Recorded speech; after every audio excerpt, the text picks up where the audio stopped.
ಈಗಾಗಲೇ ಪ್ರಸ್ತಾಪ ಮಾಡ್ದಂಗೆ ಕಳೆದ ಬುಧವಾರ ನಾನು ಬಂದಿದ್ದೆ, ಅವಾಗ ಸಚಿವ ಆಗಿ ಬಂದಿದ್ದೆ.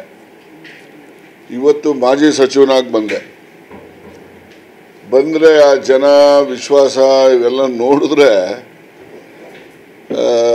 ನನಗೆ ಆ ಜನ ತೋರಿಸ್ತಕ್ಕಂಥ ಪ್ರೀತಿ ಮತ್ತು ಅವರ ಮುಖದಲ್ಲಿ ಬರ್ತಕ್ಕಂಥ ಕೆಲವು ಜನಕ್ಕೆ ದುಗುಡ ಇದೆ, ಇನ್ನು ಕೆಲವು ಜನಕ್ಕೆ ಅವರು ಒಂದು ರೀತಿಯಲ್ಲಿ ಸಂತೋಷನೂ ಪಡ್ತಾರೆ, ಇನ್ನು ಮೇಲೆ ನಮ್ಗೆ ಸಿಗ್ತಾರೆ ಯಾವಾಗಲೂ ಅಂತ. ಹೀಗೆ ಇದು ವಿಭಿನ್ನವಾದಂತಹ ಮಿಶ್ರ ಪ್ರತಿಕ್ರಿಯೆಗಳನ್ನು ನಾನು ನಮ್ಮ ಜನರಲ್ಲಿ ನೋಡಿದ್ರೆ ಒಂದು ಅಂಶ ಅಂತೂ ಸ್ಪಷ್ಟ, ನನಗೆ ಅತಿ ಹೆಚ್ಚು ಪ್ರೀತಿ ವಿಶ್ವಾಸವನ್ನು ಇವತ್ತು ಬೆಳಗ್ಗೆ ನಾನು ಬಂದಾಗ ತೋರಿಸೋದು.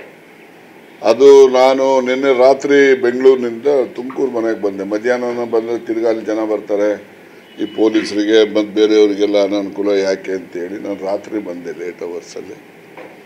ಆಮೇಲಿಂದ ಗೃಹ ಸಚಿವರು ಕೂಡ ಬಂದರು, ಅವರು 1 ಗಂಟೆ ಹೊತ್ತು ಉಭಯ ಕುಶಲೋಪರಿ ಮಾತಾಡಿ ಅವರು ಕೂಡ ಹೋದರು. ನಾನು ಬೆಂಗಳೂರಿಂದ ಬಂದ ಕೂಡಲೇ ಬಂದರು ಅವ್ರಿಗೆ ಎಲ್ಲೋ ಮಾಹಿತಿ ಇದೆ ಅಂತ ಕಾಣಿಸುತ್ತೆ. ಬಂದರು, ಭಾಳ ಹೊತ್ತು ಇಬ್ಬರು ಎಲ್ಲ ಮಾತಾಡ್ಕೊಂಡು ಕೂತಿದ್ದು, ಹಳೇದು ಹೊಸದು ಎಲ್ಲ ಮಾತಾಡ್ಕೊಂಡು ಕೂತಿದ್ದು. ಆಮೇಲಿಂದ ಅವರು ಕೂಡ ಏನಪ್ಪ ಏನು ಗೊತ್ತಾಗಲ್ಲ ನಮಗೆ ಅದೇನು ಎತ್ತ ಅಂತೇಳಿ ಅಂತಂದರು. ಆಯ್ತಪ್ಪ ನಿನಗೆ ಗೊತ್ತಾಗ್ತಿದ್ರೆ ನಮಗಿನ್ನೇ ಗೊತ್ತಾಗ್ತದೆ ಅಂತ ಹೇಳಿದೆ. ನಿನಗೆಲ್ಲ ಗೊತ್ತಿರ್ತದೆ ಅದು ಇದು ಅಂದರು. ನಾನು ಅವ್ರಿಗೆ ಹೇಳಿದೆ ನಿಮಗೂ ಎಲ್ಲ ಗೊತ್ತಿರ್ತದೆ ಅಂತ ಹೇಳಿದೆ. ಹಿಂಗೆ ಸುಮ್ಮನೆ ತಮಾಷೆ ಮಾಡಿಕೊಂಡು ಮಾತಾಡ್ಕೊಂಡೆಲ್ಲ ಹೋದ್ರು. ಆದರೆ ನಾನು ಮತ್ತೊಮ್ಮೆ ವಿಷಯಕ್ಕೆ ಬರೋದಾದರೆ, ನಾನು ಈ ದಿವಸ ಬೆಳಿಗ್ಗೆನೆ ನಾನು 8:15 ಬಂದೆ ಬಾರ್ಡ್ರಿಗೆ.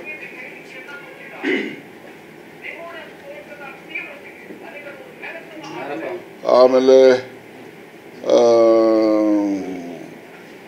ಈ ದಿವಸ ನಾವು ಪ್ರಾರಂಭ ಮಾಡಿದ್ದು ಬಾರ್ಡ್ರಿಂದ ಬಂದು ಅಂಬೇಡ್ಕರ್ ಅವರ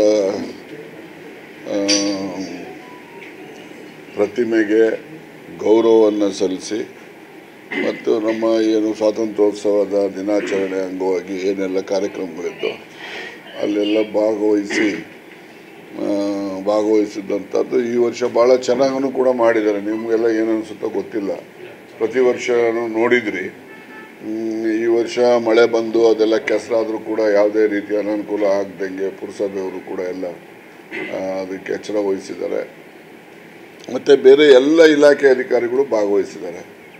ಮತ್ತು ನಾನು 2013ರಲ್ಲಿ ಮೊದಲು ಶಾಸಕ ಆದಾಗ ಆಗಿನ ಪೆರೇಡು, ಆಗಿನ ಭಾಗವಹಿಸುವಿಕೆ ಭಾಳ ಕಡಿಮೆ ಇರ್ತಾಯಿತ್ತು. ಯಾವುದೋ ಗೌರ್ಮೆಂಟ್ ಸ್ಕೂಲ್ನವ್ರು 2-3 ಸ್ಕೂಲ್ನವ್ರು ಬರೋರು, ಬೇರೆಯವರು ಖಾಸಗಿಯವರೆಲ್ಲ ಅಲ್ಲೆಲ್ಲ ಸ್ಕೂಲ್ ಹತ್ರನೇ ಮಾಡ್ಕೊಂಡು ಹಂಗೆ ಹೊರಟೋಗ್ಬಿಡೋರು. ಆದರೆ ನಮ್ಮ ಪಟ್ಟಣದಲ್ಲಿರ್ತಕ್ಕಂಥ ಮಕ್ಕಳಿಗೆ ಒಬ್ರಿಗೊಬ್ರು ಪರಿಚಯ ಆಗಬೇಕು. ಯಾವ ಸ್ಕೂಲದಾರು ಓದಲಿ, ಆ ಸ್ಕೂಲ್ನವನು ಅವನೇ ಇರ್ತಾನೆ, ಈ ಸ್ಕೂಲ್ನವನು ಇವರೇ ಇರ್ತಾರೆ. ಒಬ್ರಿಗೊಬ್ಬರಿಗೆ ನಾವು ಮಧುಗಿರಿಲಿ ವಾಸ ಮಾಡೋರು ಅಂತಕ್ಕಂಥದ್ದು ಆ ಸಂಪರ್ಕನೇ ಹೋಗೋ ರೀತಿ ಆಗ್ತಾಯಿತ್ತು. ಅದಕ್ಕೆ ನಾನು ಎಲ್ರಿಗೂ ಕರೆದು ಅವ್ರಿಗೆಲ್ಲ ಸ್ವಲ್ಪ ಅವಾಗನೇ ಎಲ್ಲರೂ ಭಾಗವಹಿಸಬೇಕು ಅಂತ ಮನವಿ ಮಾಡಿದ್ದೆ. ಇವತ್ತು ನೋಡಿದಾಗ ನನಗೆ ಭಾಳ ಹೆಚ್ಚು ಶಾಲೆಯವರು ಕೂಡ ಭಾಗವಹಿಸಿದರು. ಮತ್ತು ಶಿಸ್ತುಬದ್ಧವಾಗಿ ಕೂಡ ಮಕ್ಕಳಿಗೆ ಟ್ರೈನ್ ಅಪ್ ಮಾಡಿಕೊಂಡು ಅವ್ರನ್ನೆಲ್ಲ